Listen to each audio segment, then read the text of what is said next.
Ndabasuhuza mu izina ry'Umwami wacu Yesu Kristo, amahoro atangwa na Yesu Kristo abane namwe mwese aho muherereye.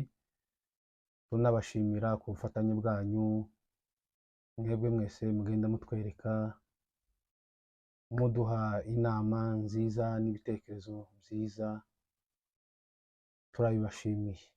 Turaganira umutwe w'amagambo uvuga ngo intambwe zine umukristo agomba kunyuramo.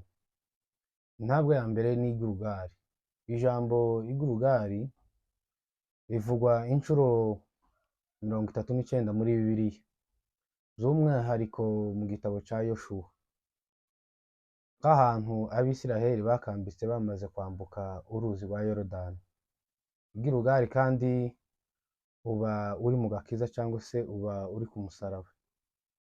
Igurugari kandi niho tuza dukurwaho imitwaro. Igurugari kandi niho duhabwa urwandiko cyangwa se pasiporo y'ijuru. Igurugari kandi niho umuntu aza kurwaho kamere ya kera agahabwa kamere nshya. Igurugari kandi niho tubonera ikimenyetso cy'amaraso. Abaefeso igice cya mbere umurongo wa 13. Intambwe ya kabiri umukristo agomba kunyuramo ni Beteli. Beteli bisobanura inzu y'Imana. Iyo ugeze i Beteli wumva ijwi ry'umwuka. Beteli kandi ni igihugu cy'umwuka n'umugisha. Beteli niho duhabwa amakuru y'ijuru. Beteli kandi tuhabona urwego rw'abamarayika bazamuka abandi bamanuka. Beteli kandi ni muri viziyo duhabwa icyerekezo iyo tugeze Beteli, cyangwa se amaso arangiza kure. Intambwe ya gatatu umukristo agomba kunyuramo ni Yeriko. Bisobanura umujyi w'ukwezi.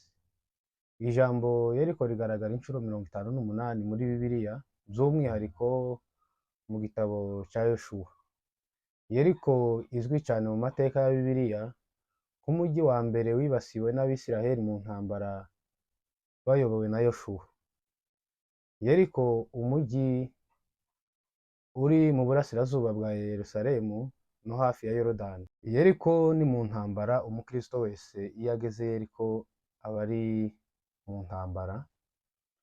Timoteyo wa kabiri ibice 4 umurongo wa 7 haravuga ngo nagwanye intambara nziza, narangije urugendo, narinze ibyo kwizera. Yuda igice cya mbere umurongo wa 3. Intambwe ya kane umukristo agomba kunyuramo ni hakurya ya Yorodani cyangwa se kwambuka Yorodani. Kwambuka Yorodani ni ugupfa no kuzuka. Kwambuka kandi Yorodani ni ukunyura mu mubatizo. Abantu bose baja mu ijuru bagomba kunyura muri Yorodani. Kwambuka Yorodani ubona amagare n'amafarashi y'umuriro. Abami ba kabiri ibice 2 umurongo wa 11.